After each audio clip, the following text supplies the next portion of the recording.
पूरी दुनिया में ना, एक पूरी दुनिया में शांति स्थापित करने के लिए, जब द्वितीय विश्व युद्ध हुआ था तो पूरी दुनिया आपस में लगभग लड़ गई थी, तो उसे शांत करने के लिए एक संगठन बनाया गया जो एक ऊपर से काम करे, पूरे वर्ल्ड को कंट्रोल करे।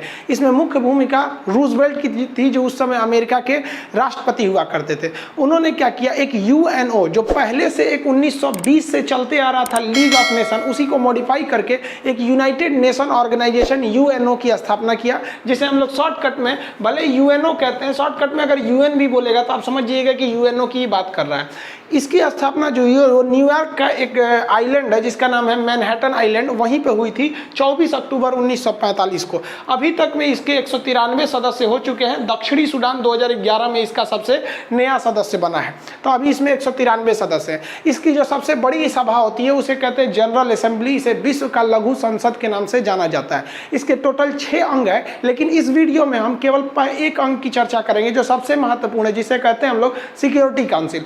तो जो मोदी जी कहते हैं वो जनरल असेंबली में भाषण देने गए थे। इसके हर साल सितंबर में बैठक होती है जिसमें हर देश के राष्ट्राध्यक्ष आते हैं। राष्ट्राध्यक्ष जो होते हैं ना, वो हमेशा यहाँ आते हैं, भाषण देते हैं। इसमें मोदी जी भी गए थे। मोदी जी के भाषण में बहुत सारी चीजें थी, लेकिन जो मुख्य बातें थी वो खुद यूएनओ की क्रेडिबिलिटी पर सवाल उठा देती थी। मोदी जी का कहना है कि 1945 में बनी हुई संस्था जिसमें आज तक कोई सुधार नहीं हुआ है, हम ये उम्मीद करते हैं कि 2020 में भी ये क्या काम अच्छे से कर पाएगी। इसका कुछ एग्जाम्पल उन्होंने दिया कि पूरी दुनिया जो पिछले 8 से 9 महीने से लड़ रही है कोरोना पेंडेमिक में, इसमें यूएनओ ने क्या कर लिया, कुछ नहीं किया। इनका इशारा था कि डब्ल्यूएचओ ने शुरुआत में तो चाइना का ही फेवर किया। अगर डब्ल्यूएचओ सचेत रहता तो आज दुनिया का ये हाल नहीं हुआ रहता। दुनिया में आतंकवाद है, जिस देश में आतंकवाद है वो देश खुद ही लड़ता है। यूएनओ कहाँ तक उसे मैनेज करता है? क्या यूएनओ कश्मीर में आके आतंकवाद हमारा सॉल्व करता है? क्या यूएनओ छत्तीसगढ़ के नक्सलियों को समाप्त करता है? माली, सोमालिया, यहाँ तक में तो सोमालिया में देखेंगे तो लुटेरे भरे हुए हैं सब। कहाँ तक यूएनओ इससे लड़ पाता है? इसमें कुछ नहीं कर पाता यूएनओ। इसलिए यूएनओ में एक रिफॉर्म की जरूरत है। इनका एक कहना था कि एक आपसी युद्ध में या फिर आतंकवादी हमले से जो मासूम लोग बेघर होते हैं, जो अपने सपनों के घर को छोड़कर रिफ्यूजीज के टेंट में रहते हैं, इन्हें बचाने के लिए यूएनओ ने क्या किया? कोई खास कदम तो नहीं उठाए थे।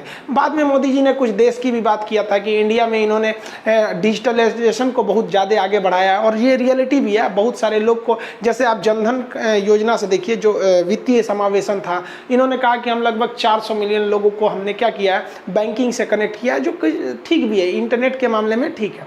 लेकिन हम अब चर्चा करते हैं कि जो भारत की सबसे बड़ी मांग है कि हमें सुरक्षा परिषद में अस्थायी सदस्यता यानी वीटो कब देंगे। अब ये सुरक्षा परिषद क्या है, अस्थायी सदस्य क्या है और वीटो क्या है, और हमें मिलेगा कि नहीं, अब इसको आप अच्छे से समझिए।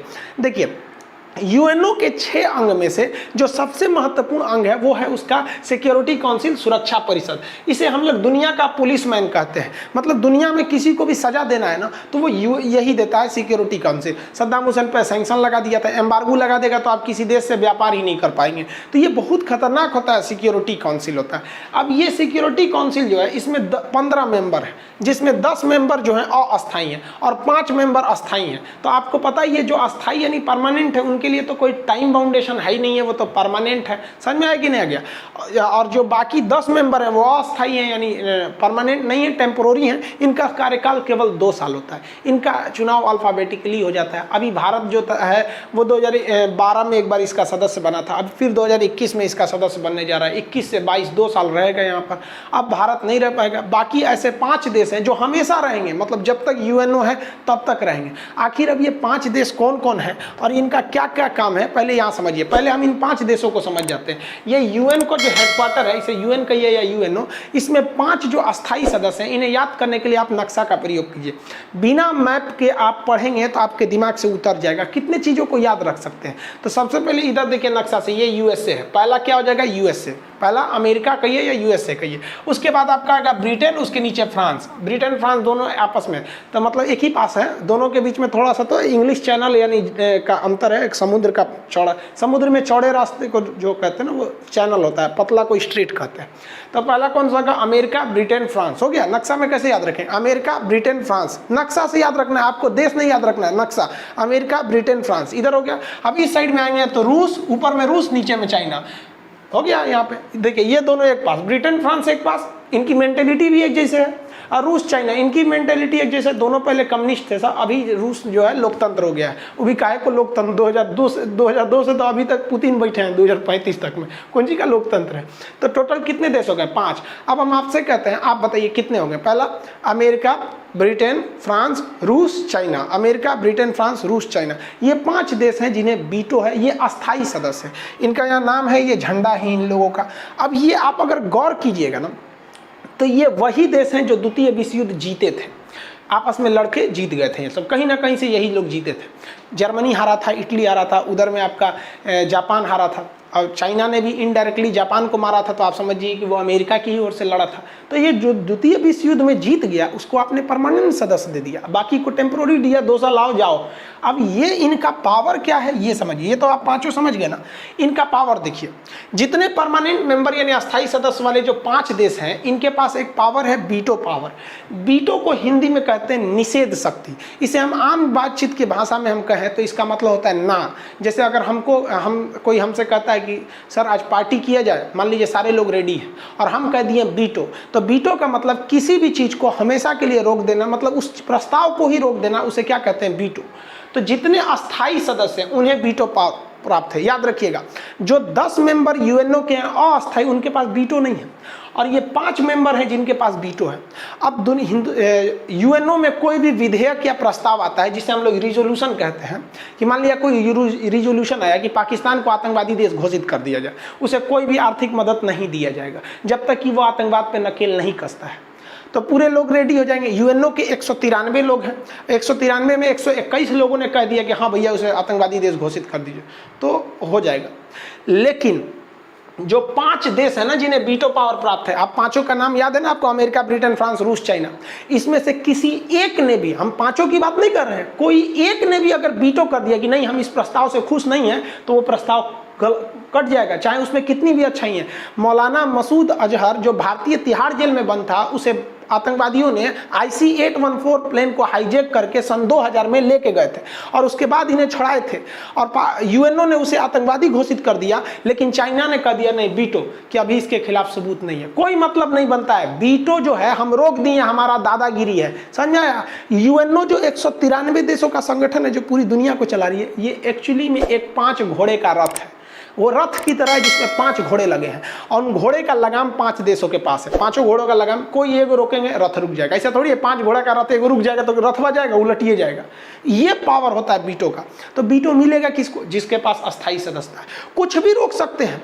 अब यूएनओ का एक नियम है कि कोई देश दूसरे देश पर कब्जा नहीं कर सकता। अब सद्दाम हुसैन भाई साहब उठे, उन्होंने एक देश था कुवैत, उस पर हमला कर दिया और उसको अपने अंडर में ले लिया। अब यूएनओ वाले ने पूरा उठ के हमला कर दिया। यूएनओ ने प्रस्ताव पारित हो गया सुरक्षा परिषद में कि कब्जा क्यों किए हैं, क्योंकि आप किसी देश पे कब्जा करके नहीं रख सकते, उस देश में शासन वहीं के लोगों का होगा। अब सद्दाम हुसैन क्लास किए नहीं थे मेरा, चढ़ गए हमला करने, पूरी दुनिया उठ के मारी, सद्दाम हुसैन कहाँ पहुँच गए समझ में आ गया। लेकिन देखिए यही यूएनओ में 1959 में चीन ने तिब्बत पर हमला किया और तिब्बत को पूरी तरह हम घोट लिया, अपना राज्य बना लिया तिब्बत को।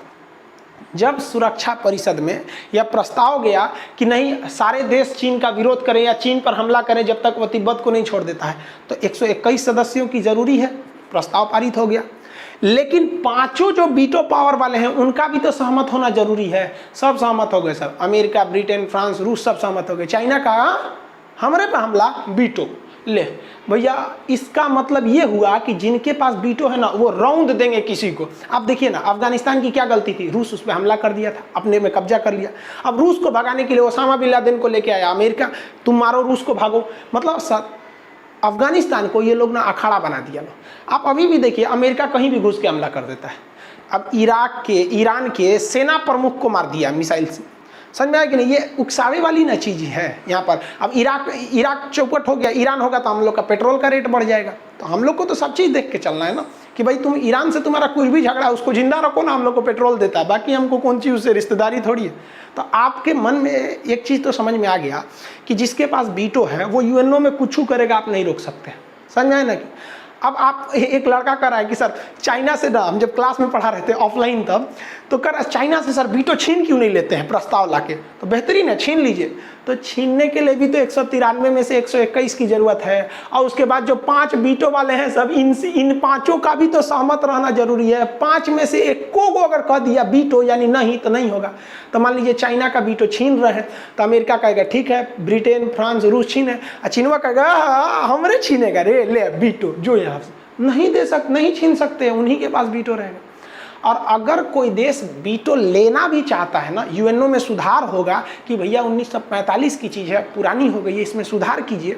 तो ऑलरेडी जो 5 अस्थाई सदस्य हैं जिसे शॉर्टकट में आप वीटो कहते हैं, इन 5 का रेडी रहना जरूरी है। एको को ठोका वीटो तो आप गए काम से। अब हमारे लिए सबसे बड़ा खतरा समझ रहे ना चाइना है, लेकिन ऐसा थोड़ी है, हर चीज़ का इलाज है। आखिर में समझाते हैं क्या इलाज है। तो आप ये वीटो समझ में आ गया। अब कभी कभी क्वेश्चन पूछता है सबसे ज़्यादा वीटो यूज़ कौन किया है, तो सबसे ज़्यादा रसिया किया है, फ्रांस नहीं करता है वीटो, ये बीच में रहता है, इतना प्रयोग नहीं करता है ये। आगे देखिए, हालांकि सब वीटो 5 के पास है, वो कर सकते हैं। अब हम कहते हैं एक इंडियन के हिसाब से देखिए, why India should get veto, हमें वीटो मिलना क्यों चाहिए। अगर हमें मिलना चाहिए तो दुनिया का हर एक देश का व्यक्ति अपने देश से प्रेम करता है। श्रीलंका भी कहेगा हमें क्यों नहीं मिलना चाहिए, तो सबको वीटो मिलना चाहिए। तो इसके लिए भारत के पास कुछ ऐसी चीज़ें हैं जो इसे वीटो दिलाने में कारगर साबित होगी। जैसे यूएनओ की जब स्थापना हो रही थी 1945 में, तो हम गुलाम थे 1945 में, इसके बावजूद हम जाके यूएनओ के सदस्य बन गए कि जब हम आज़ाद होंगे तो हम आपके सदस्य हो जाएंगे। सोचिए हम लोगों ने कितना फेथ दिखाया था यूएनओ पर, और हम यूएनओ के संस्थापक सदस्यों में से हैं। हम लोगों ने यूएनओ का प्रचार उस समय किया था जब हम गुलाम थे, और हमें ही आपने अस्थायी परमानेंट नहीं रखा है। बाहर दोगलागिरी बाह यहाँ पर। उसके बाद हम लोगों ने अलग अलग देशों को यूएनओ से जोड़ा कि नहीं तुम भी यूएनओ में आ जाओ। जो चाइना इतना बड़ा कमीना है उसे भी हम लोगों ने ही जोड़ा था, और जो चाइना का वीटो है वो भारत को ही मिल रहा था। आगे समझाएंगे कि हम लोगों ने क्यों चाइना को हैंड ओवर किया था। तो हम लोगों ने कई अन्य देशों को भी प्रेरित किए थे, इंस्पायर किए थे कि तुम यूएनओ में जाओ और विश्व शांति कायम करो, और उसका नतीजा ये मिला कि हम सदस्य नहीं। यूएनओ का मुख्य उद्देश्य है कि जनता पर कोई अत्याचार न करे, इसलिए हर जगह पर लोकतंत्र की स्थापना हो, वहाँ कोई राजा या सैनिक का शासन न हो ताकि जनता पर अत्याचार हो। दुनिया में सबसे बड़ा लोकतंत्र कौन है? भारत है। आपको पता है अफ्रीका में चुनाव होता है ना, तो भारत से ईवीएम मशीन जाता है।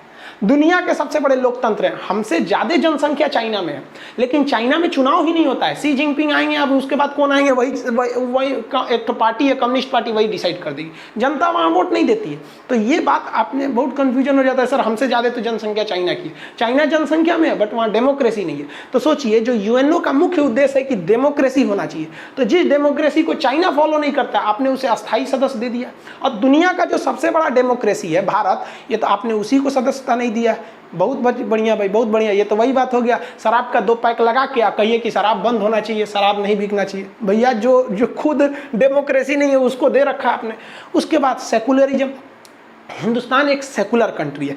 यहाँ किसी धर्म को, किसी जाति मजहब को संविधान के हिसाब से बड़ा या छोटा नहीं बनाया गया है।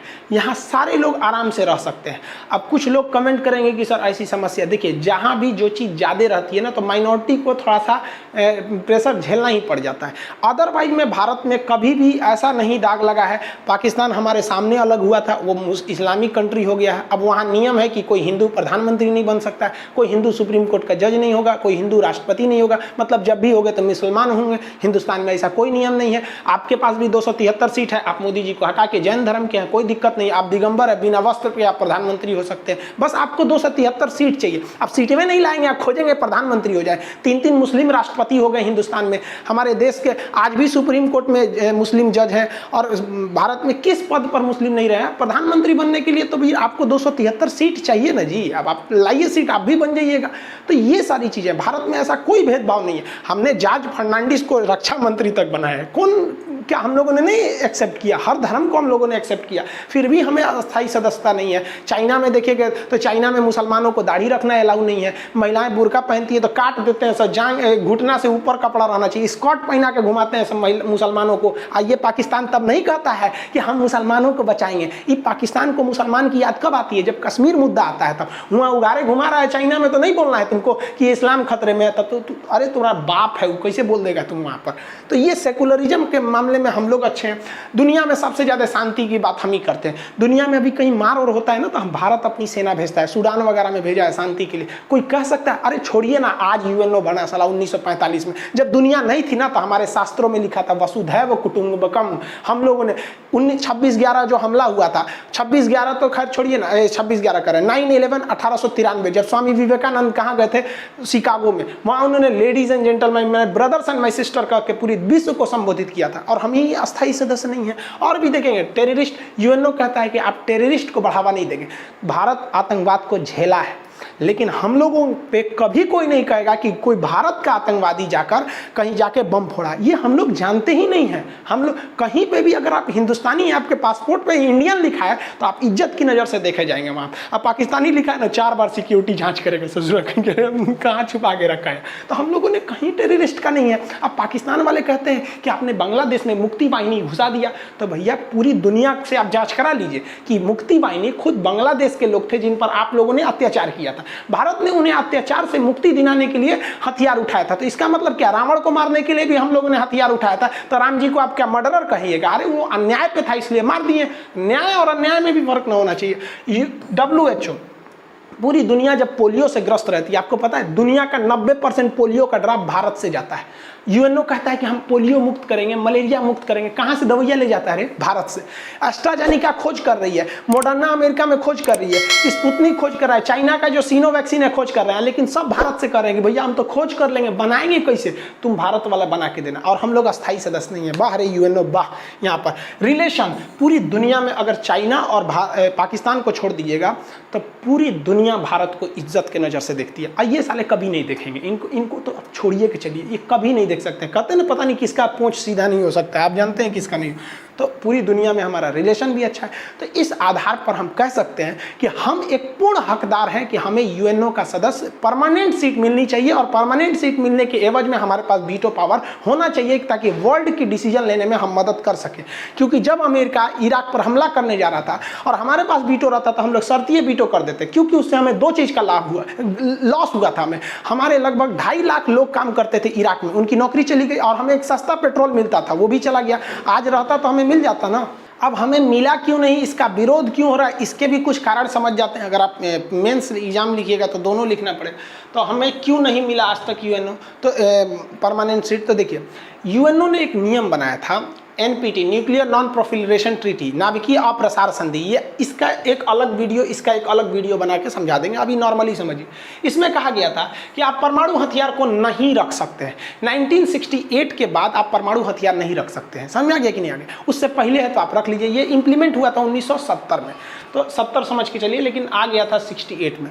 अब भारत इसका सदस्य अगर बन जाता है तो हमें तो परमाणु हथियार रखने का अधिकार ही नहीं है। अब यूएनओ दुनिया कहती है, स्पेशली चाइना कहता है कि आप जब NPT पर साइने नहीं किए हैं तो यूएनओ का नियम आप खुद नहीं मानते हैं, तो आपको हम सदस्य बनाए क्यों? हद है भैया। बहुत अच्छा, चलिए इसका भी जवाब है हमारे पास। हम लोगों ने कहा है कि हम कभी भी एटम बम का फर्स्ट यूज नहीं करेंगे। ऐसा नहीं कि किसी से मार हुआ परमाणु बम फेंक देंगे, हम केवल और केवल परमाणु बम रिटेलिएट के लिए प्रयोग करेंगे। यानी अगर कोई हमारे पे परमाणु बम मार दिया ना तो हम बैठे बैठे मुंह नहीं देखेंगे, तब हम उसको भी मार देंगे। इसका मतलब जो देश परमाणु संपन्न नहीं है, जैसे श्रीलंका, बांग्लादेश, इनसे अगर हम, नेपाल, अभी ये ओली साहब, इनको भी बता देते हैं, तो अगर इनके बीच युद्ध होता है तो हम कभी भी परमाणु बम प्रयोग नहीं करेंगे, क्योंकि उनके पास, नेपाल के पास खुद परमाणु बम नहीं है। वो जब मारेगा नहीं तो हम रिटेलिएट कैसे करेंगे? रिटेलिएट का मतलब उसी भाषा में जवाब देना। तो सिंपल सी बात है। तो हम यही कहते हैं कि भैया हमारा परमाणु बम किसी पर हमला के लिए नहीं, हम आत्मरक्षा के लिए। और भारत ने यूएनओ में स्पष्ट बोला था कि हम आज भी NPT पर साइन करने के तैयार हैं, हम अपना परमाणु हथियार हटाने के लिए तैयार हैं, लेकिन दुनिया का हर एक देश अगर परमाणु हथियार हटा देता है तो हम भी हटा देंगे। नियम सबके लिए हो, चाहे वो राजा हो या फकीर, नियम के हिसाब से कोई भी आप डिस्क्रिमिनेशन नहीं करेंगे कि हम रखेंगे आप नहीं रखेंगे, ये बात नहीं होना चाहिए। तो भारत तो साफ कहता है, तो चाइना यहाँ कहता है नहीं नहीं नियम नियम होता है। अरे भाई नियम होता है तो एक बराबरी का नियम भूल गए कि सब बराबर हैं। दूसरा समस्या क्या, पहला तो समझ गए, NPT पे आगे समझ बता देंगे क्या क्या चीज़ें थी। आप फ्रांस की एग्जांपल देखिए, फ्रांस NPT पे साइन नहीं किया था, फिर भी उसको परमानेंट से मिल गया था, उसके बाद उसने साइन किया था। ये जब मेंस लिखिएगा ना तो थोड़ा मिर्च मसाला जोड़ेंगे तो नंबर अच्छा मिलेगा। आगे देखिए, CTBT comprehensive test ban treaty, बृहद मतलब इसमें बहुत बड़ा परमाणु का परीक्षण नहीं कर सकते, भारत इस पर भी साइन नहीं किया। देखिए दिमाग लगाया सब यूएनओ वाला कि एक काम करो, नियम बना दो कि कोई भी परमाणु बम का परीक्षण नहीं कर सकता है, क्योंकि अगर कोई एनपीटी पर साइन नहीं किया और परमाणु बम बना भी लिया तो एक बार टेस्ट करने के लिए परीक्षण करेगा ना, कि सीधे युद्ध में फेंकेगा, आपको फूस देख कर दिएगा ना भड़का, तो पहले एक बार परीक्षण करेंगे ना। तो इसने कहा कि आप परीक्षण नहीं कर सकते हैं। अब भारत इस पर भी साइन नहीं किया, लेकिन ई वाला ने वो गलती कर दिया। CBT कर रहे हैं, CTBT के कानून में लिखा हुआ है 1996 के कानून में कि आप जमीन पर, हवा में या पानी में परमाणु परीक्षण नहीं कर सकते हैं। तो APJ अब्दुल कलाम भारत वाला दिमाग लगाया, कहा कि सुनिए ना, हवा में नहीं करिए, पानी में मत करिए, जमीन पे मत करिए, जमीन खोद के अंदर कीजिए, क्योंकि कानून जो होता है अंधा होता है, वो तो सीधे कहेगा कि कानून में कहाँ लिखा था कि अंडरग्राउंड नहीं कर सकते हैं। इसलिए भारत ने अंडरग्राउंड परीक्षण किया, समझ आया? परीक्षण किया था, पाकिस्तान में भूकंप आ गया था। तो भारत कहता है कि देख भैया, हम तो CTBT पे साइन किए नहीं है, और किए भी अगर, लेकिन हम CTBT का उल्लंघन कहाँ किए हैं, कहाँ उल्लंघन किए हैं भैया? आप बोले थे जहाँ जहाँ मना किए थे हम वहाँ कहाँ वो फोड़े हैं, हम तो जमीन के अंदर फोड़े हैं। 1974 में भारत ने फोड़ा था, उसका कोड नाम था स्माइलिंग बुद्धा, और 1998 में जो फोड़े थे उसका नाम था शक्ति 98। तो हम लोग कहाँ आपका उल्लंघन कर रहे हैं कि आप कह रहे हैं कि हम आपका बात नहीं मानते हैं। साइन हम तभी करेंगे जब सब पर नियम लगेगा। अब आते हैं जम्मू कश्मीर का मुद्दा। ये पाकिस्तान कहता है मत दीजिएगा वीटो, ससुरा का अगर मिल जाएगा वीटो तो कश्मीर हड़प ये लेगा वो यहाँ पर, क्योंकि अगर वीटो मिल गया तो हम लोग कश्मीर पे हमला करके हड़प लेंगे ससुरा। अब कौन चिल्लाने आएगा? सीधा कह देंगे लोग कि हम वीटो करते हैं, हम क्या कर देंगे, वीटो कर देंगे। तो पाकिस्तान कहता है ना ना ना ना, जम्मू कश्मीर का मुद्दा है, मत दीजिएगा वीटो जब तक ये सॉल्व नहीं हो जाता है। अभी जम्मू कश्मीर का मुद्दा सॉल्व होगा। तो 1950 में जम्मू कश्मीर के मुद्दे का अध्ययन करने के लिए खुद यूएनओ ने एक डिक्सन कमीशन, एक डिक्सन आयोग का गठन किया था। वो 10-15 लोग आए थे और कश्मीर के मुद्दे पे अध्ययन करके यूएनओ में अपनी रिपोर्ट दिए थे। उस रिपोर्ट में कहा गया था कि यूएनओ कश्मीर का मुद्दा कोई अंतर्राष्ट्रीय मुद्दा है ही नहीं, ये भारत और पाकिस्तान का आंतरिक मामला है, इसे इन दोनों को खुद सुलझा लेना चाहिए। अब यही मिल गया भारत को मौका कि रे भैया, खुद यूएनओ कहता है कि ये अंतर्राष्ट्रीय मामला नहीं है, घरेलू मामला है, और घरेलू मामला में यूएनओ को हस्तक्षेप करने का अधिकार किसने दे दिया? तो आप खामखा में भारत का ना विरोध कर रहे हैं, भारत ने इस बात को भी ऐसे काट सकते हैं हम लोग। अब आता है बजट की बात। ये रियलिटी है कि हमारे ऊपर आरोप लगाया जाता है कि हम बजट बहुत कम देते हैं, और रियल में हम लोग बहुत कम बजट देते हैं। 1 से 2% यूएनओ के टोटल खर्च का हम लोग देते हैं, ज़्यादा नहीं देते हैं लोग। सबसे ज़्यादा देता है आपका अमेरिका देता है, फिर जापान, फिर चाइना, फिर रसिया, फिर ब्रिटेन, फ्रांस, ये सब देते हैं। हम लोग बहुत कम बजट देते हैं। ठीक है भैया, हम अगर बजट कम देते हैं तो जरा जोड़िए तो पूरी दुनिया में सबसे ज़्यादा वैक्सीन कौन देता है फ्री में? का ये पैसा में नहीं आ रहा है? पूरी दुनिया में पोलियो की दवाई हम लोग देते हैं, फ्री में आ रहा है। पूरी दुनिया में मलेरिया, अफ्रीका में मलेरिया से हर साल 50,000 लोग मरते हैं, हम लोग मलेरिया की दवाइयाँ देते हैं। अरे छोड़िए ना अफ्रीका ससुरा, हाइड्रोक्सीक्लोरोक्विन मलेरिया की दवा ट्रंप को घट गया था तो बोले थे मोदी जी को कि दे दीजिए, नहीं देंगे तो गड़बड़ हो जाएगा। बोले थे कि नहीं बोले थे अभी हाल फिलहाल में? तो अब हम देते हैं फ्री में। तो ये पैसा आपको नहीं दिख रहा है? सूडान में आतंकवादी घुस गया, सब जहाँ तहाँ हो जाता है, तो यूएनओ चिल्लाता है मोदी जी से, अरे प्रधानमंत्री भारत भारत भारत, तनी सेना भेज दीजिए। तो वहाँ सेना, अरे चोट्टा कहीं का, जो हमारी फौज गई है उसको खाना तुम दिया है, सैलरी तुम दिया है, हम भारत वाले सैलरी दिए। और जब शहीद होते हैं तो तिरंगे में लपेट के ले आते हैं। तो 1 रुपया देता है उनकी घर में, जो उनकी पत्नी विधवा हो गई, बाल बच्चे के ऊपर से बाप का साया हट गया, हम देते हैं। क्या ये पैसा नहीं दिख रहा है तुमको? अब तो मोदी जी को भी कहते हैं कि अरे क्या जरूरत है, जब चोट्टों को खाली पैसे देखना है तो ये सब कैंसिल कर दीजिए, मत दीजिए, सीधे जो नहीं इसका पैसा आप सीधे कैश में दे दीजिए। जब तुम्हें कैश ही देखना है, मतलब यूएनओ को ससुरा नचनिया बना दिया है सर, जो जितना पैसा उड़ाया उतना ठुमका लगा दो।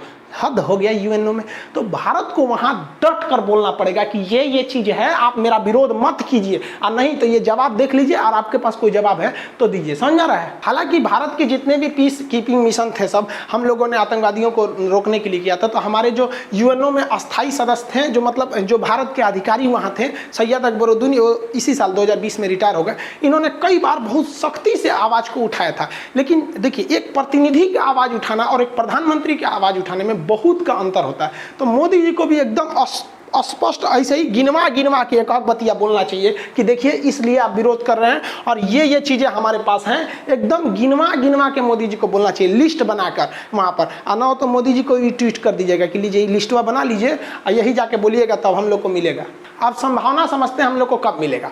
तो यूएन देखिए भारत बड़ा होशियारी किया, उसने कहा कि अगर हम अकेले मांगेंगे ना बीटो बीटो तो हमारा नहीं देगा सब। तो भारत ने 2005 में एक ग्रुप बना लिया G4। G4 4 देशों का एक संगठन है। इसमें कौन कौन है भाई, तो ये चारों देशों का मांग है कि हमको परमानेंट सीट चाहिए। अब जैसे परमानेंट सीट मिलेगा तो हमें क्या मिल जाएगा, बीटो मिल जाएगा। डायरेक्ट बीटो थोड़े मिलेगा, पहले परमानेंट सीट मिलेगा और जिसके पास परमानेंट सीट है उसके पास ऑटोमेटिक बीटो चला जाएगा। तो इसमें 4 कौन कौन देश आते हैं, इसको भी नक्शा से याद रखिएगा। ये अस्थाई वाला 5 याद है ना, अमेरिका, ब्रिटेन, फ्रांस, रूस, चाइना।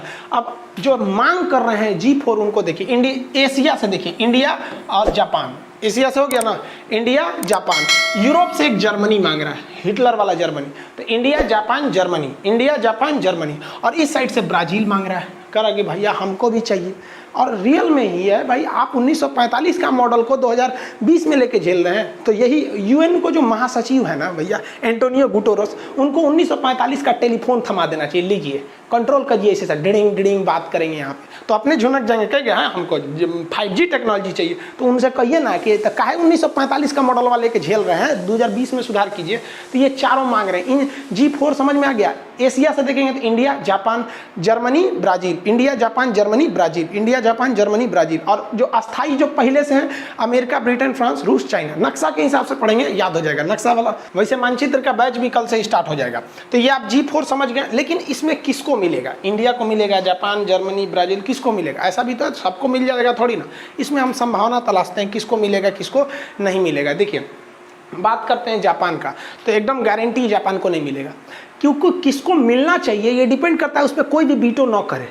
और जापान का दुद्दू को बीटो करेगा सर, रूस भी करेगा, क्योंकि जापान ने अपने ज़मीन पर हमें सुरक्षा करने के लिए पूरी जिम्मेदारी अमेरिका को दे रखा है और अमेरिका वहाँ सेना रखा है और रूस और जापान में जमता नहीं है, तो इसका विरोध कर देगा रूस। और चाइना तो 100% करेगा भैया, एकदम कन्फर्म है। तो G4 में से जापान फेंका गया। अब बात करते हैं जर्मनी, तो जर्मनी का भी 2 विरोध करेंगे। रूस इसलिए विरोध करेगा कि जर्मनी और रूस में व्यापारिक विरोध है, और चाइना इसलिए विरोध करेगा क्योंकि इसी भाषण में यानी जो यूएनओ में पिछले दिन बैठक हुई उसमें चाइना ने कहा कि हम केवल उन्हें वीटो देने के पक्ष में हैं, यानी केवल उन्हें परमानेंट सदस्य बनाने के पक्ष में है जो डेवलपिंग कंट्री हैं, विकासशील यानी विकास कर रहे हैं। अपनी जर्मनी को देखिएगा ये तो विकास कर चुका है। तो इसका मतलब इस मुद्दे पर चाइना भी उनका विरोध करेगा, लेकिन रूस तो इनका विरोध कन्फर्म करेगा। अब ब्राज़ील की बात करते हैं, तो ब्राज़ील का हल्का विरोध अमेरिका कर सकता है, क्योंकि ब्राज़ील से अमेरिका में खटपट होते रहता है, तो इसका थोड़ा बहुत ये विरोध कर सकता है, लेकिन एकदम कट्टर विरोधी नहीं है सब जिस तरह इसके है। अब बात करते हैं हमारे अपने प्यारे भारत की, इंडिया का। तो इंडिया का विरोध कर रहा था ब्रिटेन, यही चोट्टा 200 साल शासन करके गया, अभी मन नहीं भरा। ये पगला क्या कह रहा है पता है, कि भारत जो है अस्थाई सदस्य ले ले, परमानेंट मेंबर बन जाए, लेकिन उसे हम वीटो नहीं देंगे। रे चोट्टा कहीं क्या, तो कौन दिमाग लेके पैदा हुआ रे? ये तो हो गया ही कि किसी से कहिए कि तोरा हम बियाह करा दे रहे हैं लेकिन दुल्हन ना देंगे, तो क्या फायदा ओकरा एगो झुनझुना कहले कि हमारा बियाह हो गया है। अरे बियाह करा रहे हो तो दुल्हन दे दो, है कि नहीं? चाहे उससे अच्छा दुल्हन दे दो, बियाह होगा चाहे नहीं होगा, समझा कि नहीं? अरे भैया हमको वीटो दे दो, मतलब कहने का समझिए ना कि हमको वीटो दे दो, भाड़ में गया ससुरा, हमको परमानेंट बनाओ चाहे मत बनाओ, हमको रहना चाहिए वीटो, जब मन तब ठोक के चलाए वीटो। जिस दिन वीटो मिलेगा ना सोचा पी के तो लेके आएगा आदमी एकदम, बाकी पाकिस्तान तुम चिल्लाते रहो, थोड़ा तो हम लोग ऐसे देख लेंगे लोग। तो हमको ये ससुरा पगला को देखिए, तो भारत ने भी कहा कि चल भैया तू हमारा एक बार अस्थाई बना दे। एक बार अस्थाई बना देगा ना तो अस्थाई तोरा कोचते रहेंगे तोरे बगल में बैठ के वीटो वीटो। तो एक स्टेप तो बढ़ेंगे ना कम से कम, जहाँ अस्थाई है वहाँ से अस्थाई तो होंगे ना। तो भारत ने भी कहा चलो something is better than nothing. China ये चोट्टा देखिए क्या कहता है, चाइना कहता है कि हम भारत का समर्थन तभी करेंगे जब भारत जो है एनपीटी पर साइन करे। और भैया एनपीटी पे साइन करने का मतलब हमें अपना परमाणु हथियार हटाना पड़ेगा, मतलब चाइना हमारी वो नस पकड़ना चाहता है जो हम कभी तैयार ही ना हो। तो चाइना कह रहा है हम आपका विरोध कहाँ कर रहे हैं, हम कह रहे हैं कि यूएनओ का जो नियम है कि आप एनपीटी पर साइन कीजिए और परमाणु हथियार हटाइए, तो हम उसी नियम को फॉलो कर रहे हैं, आप उस नियम को फॉलो कर लीजिए, हम मान लेंगे। चाइना जानता है कि भारत कभी इसके साइन नहीं करेगा, तो पूरी दुनिया भी चाइना को एक तरफा इल्जाम नहीं ना लगाएगी कि आप झगड़ा कर रहे हैं, तो यहाँ फंस गया। लेकिन इसका भी सलूशन है, ऐसा नहीं है कि नहीं हो सकता है सलूशन।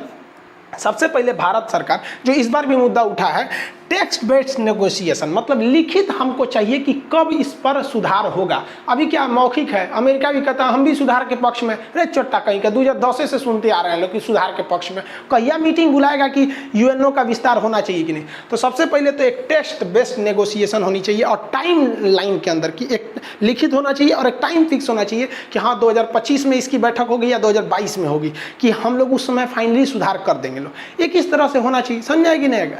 उसके बाद देखिए सबसे जरूरी, मोदी जी आपको भी हम कहते हैं हाथ जोड़ के कि संसद में एगो प्रस्ताव ला दीजिए कि जो देश भारत को अंतर्राष्ट्रीय मंच पर यानी यूएनओ में अस्थायी सदस्यता का विरोध करेगा, भारत उस देश से कोई भी व्यापारिक संबंध नहीं रखेगा।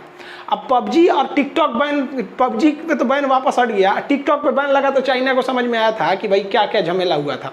तो संसद जैसे प्रस्ताव पारित कर देगी तो पूरी दुनिया, हमको लीगल अधिकार है भाई कि हमें अपना दोस्त और दुश्मन पूछने के लिए हमको क्या यूएनओ से पूछना पड़ेगा, आप हमारा साथ दीजिए हम आपके साथ खड़े हैं। तो जिस तरह से चाइना हमें घेर रहा है ना कि तू पहले इस पे साइन करो, परमाणु हटाओ तब देंगे, तो उसी तरह चाइना से भी घेर लेंगे कि तुम हमको पहले वीटो दो तब व्यापार करेंगे। और चाइना हमसे $70 बिलियन का व्यापार करता है भाई साहब, उनकी कंपनियां आधा ठप पड़ जाएंगी भारत से। और बेहतरीन भी है ना, भारत सरकार को इसी बीच में एक स्ट्रेटजी बनाना चाहिए, क्योंकि चाइना से व्यापार अगर रुके ना तो फिर भारत में महामारी आ जाएगी, तो हर चीज महंगा हो जाएगा। तो मोदी जी को ना एक से एक जासूस, एक से एक इंजीनियर रहना चाहिए और चाइना भेजना चाहिए, वहां सीख क्या है, कैसे सस्ता सस्ता चीज बन रहा है। और भारत को 2-3 साल में एकदम आत्मनिर्भर होना चाहिए कि अगर चाइना से व्यापार ठप भी हुआ ना तो हम भी 10 रुपये में टेम्पर ग्लास बना लेंगे, हम भी 25 रुपये में मोबाइल चार्जर बना लेंगे। अब बनता है ऐसे, जब वो बनाता है तो हम लोग काहे नहीं बनाएंगे। क्योंकि हमारे यहाँ नेता जो है ना दिन रात सोचते रहता है हाँ हाँ बिहार में चुनाव है, बंगाल में चुनाव है, ये है। अगर यही नेता अगर ऐसे सोचे ना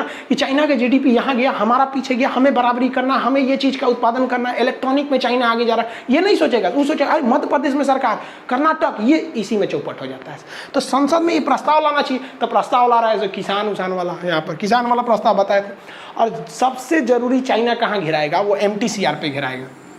देखिए MTCR की स्थापना 1987 में हुई थी। इसका फुल फॉर्म होता है मिसाइल टेक्नोलॉजी कंट्रोल रिलीम। इसके बारे में हम अलग से डिटेल्स बताएंगे, जिसमें आपको MTCR, वासेनार अरेंजमेंट, ऑस्ट्रेलियाई ग्रुप, NSG ग्रुप, NPT या CTBT, ये सब अलग वीडियो बना देंगे। तो MTCR क्या है? MTCR कहता है कि जो इस MTCR का सदस्य है वही देश किसी दूसरे देश को ऐसी मिसाइल ट्रांसफर करेगा जिसकी मारक क्षमता 300 किलोमीटर से ज़्यादा है। यानी जो MTCR का सदस्य नहीं है ना, उसे 300 किलोमीटर से ज़्यादा मारक क्षमता की मिसाइल कोई देश ना बेच सकता है ना उससे कोई खरीद सकता है। तो चाइना को दोनों दिक्कत है। चाइना को चाहिए S-400 मिसाइल जो हवा में 400 किलोमीटर दूर तक मिसाइल को मार दे, लेकिन वो MTCR का सदस्य नहीं है। तो रूस ने उसको S-400 का पैसा लिया लेकिन दिया S-300 वो पेंट करके लिख दिया। चाइना कह रहा है कि काहे इतना ले रहा है, तो कह रहा है तोरा लेना है तो ले, काहे के लिए, तो तुम्हारा गलती है, तुम MTCR का सदस्य नहीं। और जो भारत को मिल रहा है S-400 मिसाइल, उसकी एक्यूरेट मारक क्षमता 400 किलोमीटर होगी, क्योंकि भारत MTCR का सदस्य है। चाइना चाहता है पाकिस्तान को हैवी मिसाइल बेच दे, तो भैया तू MTCR का सदस्य रहेगा तब ना हैवी मिसाइल बेचेगा। और भारत MTCR का सदस्य है और भारत के पास MTCR में वीटो पावर है। मतलब MTCR में कोई नया एंट्री मारेगा कि नहीं, इस पे भारत को वीटो है। अब भारत यहाँ चाइना से दू हाथ कर लेगा टेबल पे कि तुम हमको यूएनओ में वीटो दिलाओ, हम तुमको MTCR में वीटो दिला देंगे, फिर तुम भी हैवी मिसाइल खरीदना, मिसाइल बेचना, और नहीं तो हम हैवी मिसाइल वियतनाम को बेच देंगे। और इसकी शुरुआत कर देना चाहिए Modi ji. Vietnam, Philippine, Taiwan, जितना उसके दुश्मन है सर, सबको ब्रह्मोस बेचना चालू करिए EMI पर, फ्लिपकार्ट से पहुंचा दीजिए, अमेजोन से ऑनलाइन डिलीवरी यहाँ पर, क्योंकि वो तो साला करिए नहीं पाएगा क्योंकि उसके पास MTCR नहीं है। अब आओ बेटा तुम यहाँ पर। लेकिन हमारे देश के नेता सब हमको समझे में नहीं आता है, उन सबको ये सब बतिया पता है कि नहीं पता है, फोन नंबरों नहीं दिया है सब कि एक बार आदमी डिस्कस करता है। तो आई होप आप इस सबको समझ गए होंगे कि ये क्या चीज़ है। आपको बाकी आप पॉलिटी बैच में पढ़ते हैं तो आपको टेंशन ही नहीं है। इसमें तो आपको हम पूरा इंटरनेशनल रिलेशन PDF के साथ नोट्स बनवाएंगे, ताकि आप PCS और मेंस वगैरह के एग्जाम में, UPSC में आप ये सब लिखेंगे, क्योंकि वहाँ आएगा तो 2 लाइन लिख देंगे तो नहीं होगा, आपको हर एक चीज़ बताना पड़ेगा। और अगर आप किसी प्रॉब्लम को गिनवाते हैं ना तो उसका सोल्यूशन भी बताना पड़ेगा। और नहीं तो कोई अधिकार नहीं है कि आप आके प्रॉब्लम गिनवा के चले गए,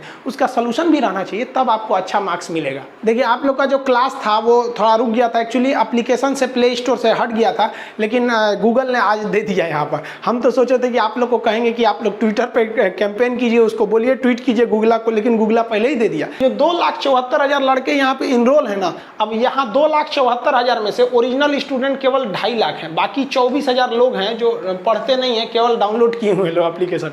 पढ़ने वाले कितने हैं सर? केवल 2.5 लाख लड़के हैं सर।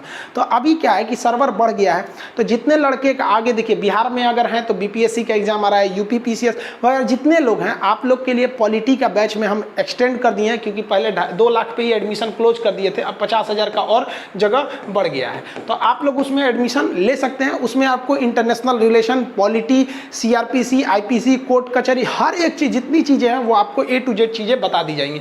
और मैप का क्लास कल से शुरू होगा, जिसमें आपको मैप भी पढ़ना होगा, एटलस पढ़ना है और ग्लोब पढ़ना है। ये जब तीनों चीज़ें पढ़ लेंगे तब आपको इसमें हम पढ़ाएंगे इंडिया का कौन सा है और वर्ल्ड का कौन सा है, उसके बाद पॉलिटिकल, थेमेटिकल और ये आपका फिजिकल, तीनों टाइप का मैप पढ़ाएंगे। इसमें आपका लगभग मान के चलिए 2.5 महीना से ऊपर का क्लास चलेगा। अभी इसका ऑफर फी है 200, समझा गया? पहले इसका था 150, अभी बढ़ गया 200। एक्चुअली हम आपको ऑफर का अलाउंस जब तक करते तब तक प्ले स्टोर से एप्लीकेशन में गायब कर दिया, तो अब गायब कर दिया तो हम क्या बताते, है ही नहीं है। तो आप लोग डिस्क्रिप्शन में उसका लिंक दे देंगे, खान सर ऑफिशियल ऐप को देकर, वहाँ आप पॉलिटी और ज्योग्राफी ले लीजिएगा। पॉलिटी का भी क्लास आपका 200 रुपये में, आपको इतना सोचिए बहुत मिनिमम कॉस्ट है।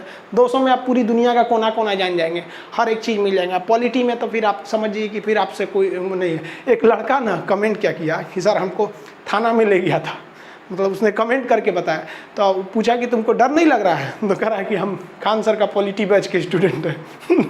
मतलब मजाक कर रहा था कि क्या कर रहा था, लेकिन कमेंट करके वो बताया ऐसा। तो आई होप आप ये यूएनओ का मैटर समझ गए होंगे। भारत को कब तक मिलेगा इसका अभी तक कोई फिक्स डेडलाइन नहीं है। अब यूट्यूब पे भी वीडियो आते रहेंगे। एक्चुअली 3-4 दिन से हम भी फ्रस्ट्रेट थे, क्योंकि मेरा एप्लीकेशन से जो एप्लीकेशन हटा दिया था तो दिक्कत हो गया था। अब आपका क्लासेज स्टार्ट